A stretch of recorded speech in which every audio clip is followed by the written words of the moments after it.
विचार करा, तुम्ही एका अनोळखी देशात राहताय, सगळं सुरळीत चाललंय आणि अचानक एके दिवशी तिथलं सरकार तुमची मुलं तुमच्याकडून हिरावून घेतं.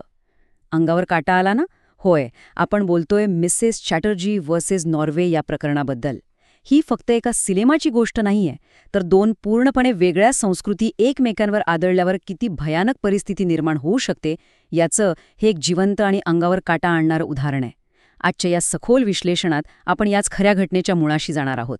त्यांनी मला एक अपात्र आई ठरवलं आणि माझी मुलं हिरावून घेतली, फक्त आणि फक्त सांस्कृतिक फरकांचा विचार न केल्यामुळे. हे शब्द आहेत सागरिका चक्रवर्ती यांचे. ही कहाणी सुरू होते ती नॉर्वेच्या स्टॅव्हॅन्झर शहरात. विचार करा, एका आईला जेव्हा सांगितलं जातं की ती तिच्या स्वतःच्याच मुलांचा सांभाळ करण्यास असमर्थ आहे, तेही तिच्या संस्कृतीमुळे. एका आईसाठी याहून भयानक आणि मनसुन्न करणारं वास्तव दुसरं काय असू शकतं? आता प्रत्यक्ष घटना काय घडली ते पाहूया. वेळ होती मे 2011ची. नॉर्वेच्या बार्ने विर्नेट म्हणजे तिथल्या बालकल्याण सेवेचे अधिकारी एका भारतीय दाम्पत्याच्या घरात घुसले आणि त्यांनी चक्क त्यांच्या 2 वर्षांच्या मुलाला आणि अवघ्या 5 महिन्यांच्या तान्हुल्या मुलीला ताब्यात घेतलं. इथूनच या संपूर्ण प्रकरणाला सुरुवात झाली, ज्याने पुढे जाऊन एका मोठ्या आंतरराष्ट्रीय वादाचं रूप घेतलं. पण यातली सर्वात धक्कादायक गोष्ट कोणती असेल? 18. होय, 18 वर्ष. नॉर्वेजन अधिकाऱ्यांचा मनसुबा असा होता की ही लहान मुलं वयाची 18 वर्षे पूर्ण होईपर्यंत त्यांना फोस्टर केअरमध्ये म्हणजेच त्यांच्या खऱ्या आईवडिलांपासून दूर दुसऱ्या एका कुटुंबाकडे ठेवलं जाईल. म्हणजे विचार करा, मुलांचं संपूर्ण बालपण त्यांच्या पालकांपासून हिरावून घेण्याचा हा प्लॅन होता. परिस्थिती किती गंभीर होती हे या एका आकड्यावरून आपल्या लक्षात येतं. बरं, आता आपण थोडं भावनांचा पलीकडे जाऊया. नक्की असं काय घडलं होतं की ज्यामुळे एवढी टोकाची भूमिका घेतली गेली? हे समजून घेण्यासाठी आपल्याला ह्यामागची समाजशास्त्रीय कारणं अगदी तटस्थपणे पाहावी लागतील. कारण हा फक्त एका कुटुंबाचा किंवा कायद्याचा प्रश्न नव्हता, तर हा 2 अगदी वेगवेगळ्या दृष्टिकोनांचा, 2 भिन्न जगांचा, थोडक्यात सांगायचं तर एक मोठा कल्चरल क्लॅश होता. आता हे 2 दृष्टिकोन नेमके कसे होते ते समजून घेऊ. एकीकडे आहे आपला भारतीय समाज, जो परस्परावलंबनावर म्हणजेच एकमेकांवर अवलंबून राहण्यावर विश्वास ठेवतो. इथे संपूर्ण कुटुंब, कधीकधी तर पूर्ण गाव मिळून मुलाला वाढवतं. आयुष्यभराची नाती जोडली जातात. पण दुसरीकडे नॉर्वेचा दृष्टिकोन अगदी ह्याच्या उलट आहे. तिथे स्वातंत्र्याला सर्वाधिक महत्त्व दिलं जातं. तिथे मुलांचं जग हे राज्य किंवा स्टेट असतं आणि मुलांना अगदी लहानपणापासूनच अतिशय स्वावलंबी बनवण्यावर त्यांचा भर असतो. हेच जर आपण रोजच्या जीवनातल्या उदाहरणांवरून बघितलं तर फरक अगदी स्पष्ट दिसेल. भारतीय घरांमध्ये मुलांना हाताने घास भरवणं हे आईच्या प्रेमाचं प्रतीक मानलं जातं, बरोबर? पण नॉर्वेमध्ये तिथे हेच कृत्य मुलांना स्वतः खाऊ न देण्याची, त्यांना परावलंबी बनवण्याची सवय मानली जाते. तसंच आपण भारतीय आपल्या मुलांना थंडी वाऱ्यापासून अगदी जपून ठेवतो. पण नॉर्वेमध्ये फ्रिलुफ्सलीव नावाची एक भन्नाट संकल्पना आहे. तिथे लहान मुलांना उणे 10 अंश सेल्सिअस तापमानातही बाहेर उघड्यावर झोपवलं जातं. त्यांच्या मते यामुळे मुलं काटक बनतात. थोडक्यात काय, तर एका संस्कृतीत जे निखळ प्रेम आणि काळजी वाटत होती, तेच दुसऱ्या संस्कृतीसाठी चक्क मुलांच्या जीवावरचा धोका वाटत होतं. आणि हा फरक फक्त सवयींपुरता मर्यादित नाहीये बरं का. या समाजांच्या मुळाशी असलेल्या विचारांमध्येच मोठी तफावत आहे. नॉर्वेमध्ये जॅन्टेलुवन नावाचा एक अलिखित नियम चालतो, ज्याचा अर्थ असा की सामान्य असणं हे अगदी योग्य आहे. इतरांपेक्षा स्वतःला श्रेष्ठ समजणं तिथे अजिबात चालत नाही. तिथे सगळ्यांना समान मानलं जातं. पण आपल्याकडे भारतात आपल्याकडे शर्माजी का बेटा ही संकल्पना चालते. लहानपणापासूनच उच्च महत्वाकांक्षा, स्पर्धा आणि नेहमी नंबर 1 राहण्याची शर्यत असते. हा सामाजिक दृष्टिकोनातला एक अतिशय मोठा विरोधाभास आहे. आता हे सगळं ऐकल्यावर कोणालाही वाटेल की यात पूर्णपणे नॉर्वेची चूक होती. पण थांबा, आपण इथे कोणत्याही एका बाजूला न झुकता थोडा नॉर्वेच्या अधिकाऱ्यांचा दृष्टिकोनही समजून घेऊया. नॉर्वेची बार्नेव्हर्नेट ही संस्था मुलांच्या सुरक्षेला सर्वोच्च प्राधान्य देते. त्यांच्यासाठी मुलांचे संरक्षण हा केवळ एक कागदी कायदा नाही, तर ती एक अत्यंत कठोर जबाबदारी आहे आणि ते ती अगदी काटेकोरपणे, शून्य तडजोड करत पार पाडतात.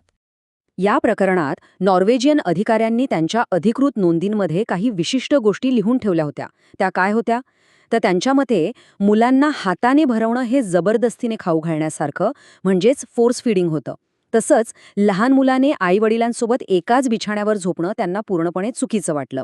याशिवाय मुलांना दिलेली एक छोटीशी चापट आणि आईची अव्यवस्थित वाटणारी दिनचर्या, या सर्व गोष्टी बार्ने बर्नेटच्या नजरेत मुलांच्या सुरक्षिततेसाठी अत्यंत गंभीर धोक्याचे संकेत होते आणि म्हणूनच त्यांना त्वरित हस्तक्षेप करणं गरजेचं वाटलं. यावर नॉर्वेची अधिकृत भूमिका काय होती? रॉयल नॉर्वेजियन दूतावासाने स्पष्ट शब्दांत सांगितलं होतं की मुलांना केवळ सांस्कृतिक फरकांमुळे कधी पालकांपासून दूर केलं जात नाही. त्यांच्या मते जेव्हा मुलांकडे खरोखरच दुर्लक्ष होतं, त्यांच्यावर हिंसा किंवा इतर कोणत्याही प्रकारचा अत्याचार होत असल्याचं दिसतं, तेव्हाच मुलांच्या सुरक्षिततेसाठी त्यांना अल्टरनेट केअरमध्ये ठेवलं जातं. त्यांच्या दृष्टीने हे पाऊल पूर्णपणे मुलांच्या हितासाठी उचललेलं होतं, सांस्कृतिक गैरसमजुतीतून नाही. पण मित्रांनो, कहाणीत इथं आणखी एक ट्विस्ट आहे. हे प्रकरण फक्त 2 संस्कृतींमधला वाद एवढंच सरळ नव्हतं. यात एक अत्यंत गुंतागुंतीचा कौटुंबिक कलहही होता. सागरिका यांचे पती अनुरूप यांनीच नंतर सागरिका यांच्यावर गंभीर मानसिक समस्या असल्याचे आरोप केले आणि या अंतर्गत वादामुळे ही पूर्ण केस अधिकच क्लिष्ट आणि गंभीर बनली. हा केवळ बाहेरचा नाही, तर घरातलाही संघर्ष होता. एका सामान्य कुटुंबाच्या घरात सुरू झालेला हा वाद पाहता पाहता कुठे पोचला माहितीये? एका आंतरराष्ट्रीय स्तरावरच्या राजनैतिक संकटात. मानवाधिकार कार्यकर्त्यांनी या प्रकरणाला वाचा फोडली आणि प्रकरण इतकं वाढलं की शेवटी थेट भारत सरकारला यामध्ये हस्तक्षेप करावा लागला. 2 देशांमधले संबंध पणाला लागले होते. हे प्रकरण खरोखरच जागतिक स्तरावर चर्चेचा विषय बनलं होतं. या संपूर्ण घटनाक्रमाचा वेग थक्क करणारा होता. मे 2011 मध्ये बार्ने बर्नेटने मुलं ताब्यात घेतली. त्यानंतर जो काही प्रचंड आंतरराष्ट्रीय आणि राजकीय दबाव वाढला, त्याचा परिणाम म्हणून एप्रिल 2012 मध्ये मुलांना भारतात त्यांच्या काकांच्या ताब्यात पाठवण्यात आलं आणि शेवटी एक मोठा कायदेशीर लढा दिल्यानंतर जानेवारी 2013 मध्ये कोलकाता उच्च न्यायालयाने सागरिका यांना त्यांच्या मुलांची पूर्ण कस्टडी दिली. एका आईच्या अफाट आणि जिद्दी संघर्षाचा हा प्रवास होता. बरं, आज या घटनेचं वास्तव काय आहे? सागरिका चक्रवर्ती यांनी भारतात आपल्या मुलांचं अत्यंत यशस्वीपणे संगोपन केलंय. इतकंच नाही, तर त्या स्वतः एक सॉफ्टवेअर इंजिनियर आणि बिझनेस मॅनेजर म्हणूनही उत्तम काम करत आहेत. याच खऱ्या आणि रोमांचकारक कथेवर आधारित 2023चा मिसेस चॅटर्जी व्हर्सेस नॉर्वे हा सिनेमा आला होता. पण दुसरीकडे नॉर्वेचं काय? तर नॉर्वेच्या बालकल्याण प्रणालीवर आजही जगभरातून प्रश्नचिन्ह उभे केले जात आहेत.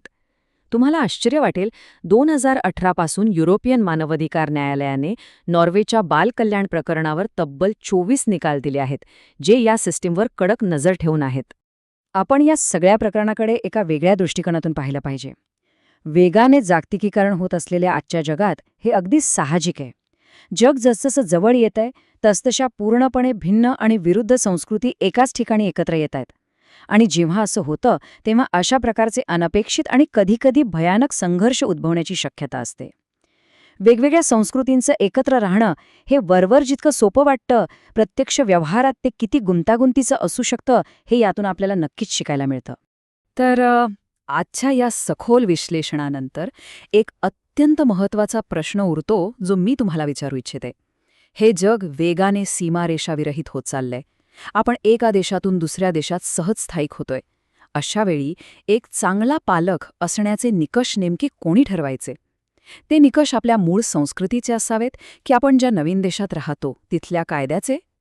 यावर नक्की विचार करा. आजच्या या सत्रात सहभागी झाल्याबद्दल खूप खूप धन्यवाद. चला तर मग लवकरच पुन्हा भेटूया अशाच एका रंजक आणि माहितीपूर्ण विषयासह.